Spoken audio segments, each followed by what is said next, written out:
Hey, buongiorno, classe. I want to spend some time reinforcing the lesson that was taught in class regarding determining the gender of Italian nouns. As you remember, nouns are categorized in basically two categories in Italian. They're categorized as masculine or feminine, and this is based on uh, Latin, from which Italian derives. And so we basically have to, as English speakers, learn these grammar rules. Now, our basic rule of thumb, as you remember, is that nouns that end in O tend to be masculine. So let's take a book, the word book, for example. Word book is libro. Libro. Now, libro would be considered a masculine word. How can you tell? Well, a humongous hint is that the word ends in O. Nouns that end in O are masculine, or at least tend to be masculine. We'll take another word here. How about the word for notebook? Quaderno. Quaderno, well, that is a masculine word. Now, how can I tell that it's a masculine word? Well, basically, look at the end of the word. That ends in an O. Therefore, it's going to be masculine. Let me take another word here that ends in an O. How about the word watch or clock? Orologio. Orologio.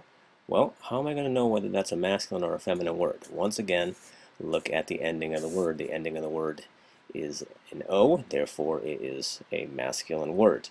There are some exceptions that you'll have to memorize on an individual basis. For example, if you see the word photo, well, photo is the word for photograph. This ends in an O. You might think, well, that must be a masculine word. Not so. The word photo is actually an abbreviated word, shortened form of the word fotografia.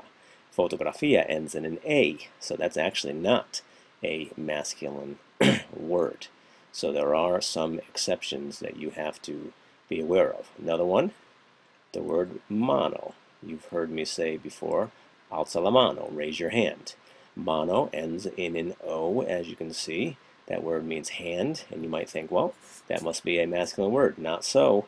It is a feminine word. So there are some exceptions, but the general rule of thumb, as we have stated up here, is that words that end in an O are masculine. Now, how about feminine words? Well, feminine words tend to end in an A. For example, let's take the word pencil.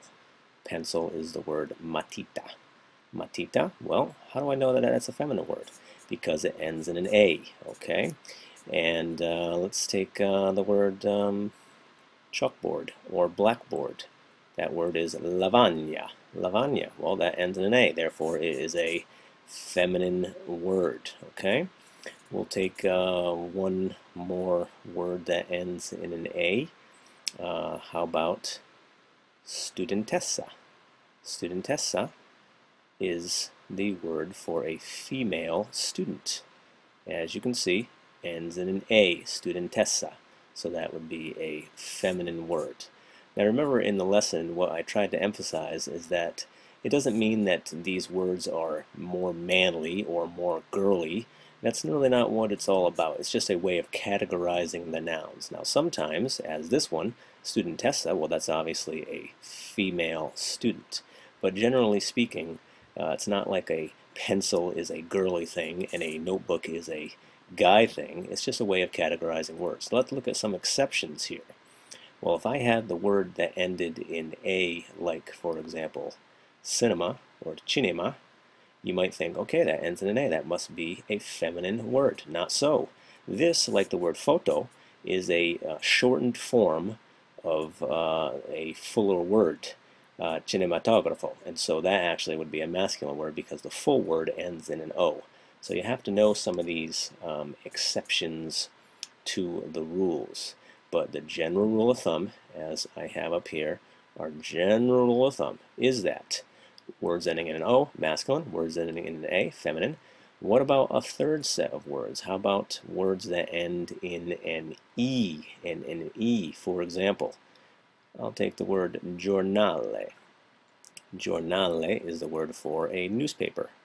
Okay, so this ends in an E. How am I going to determine whether it's masculine or feminine? Well, basically, here's what you need to know is that words ending in E, nouns that end in E, you kind of have to memorize those on a case-by-case basis. Giornale, that is a masculine word. Once you learn that it's masculine, it's going to stay masculine, okay? So giornale. Let's take another one. If I wanted to say, oh, I don't know, actor, attore. An actor ends in an E, okay? So that is a masculine word. How would I know that? It ends in an E. Well, you kind of have to memorize that. How about the word lesson? I'm giving you a lesson right now. Lezione is the Italian word for lesson or class.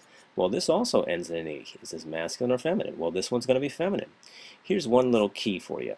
If it ends in O-R-E, those are going to be masculine. If it ends in I-O-N-E, those are going to be feminine. Bottom line, though, is that if you encounter a noun that ends in an E, you're going to have to pretty much memorize that. But as you can see here, here are some hints. Masculine words that are A might be O-R-E. Feminine words that end in E might very well be I-O-N-E, so look a little closer to the word.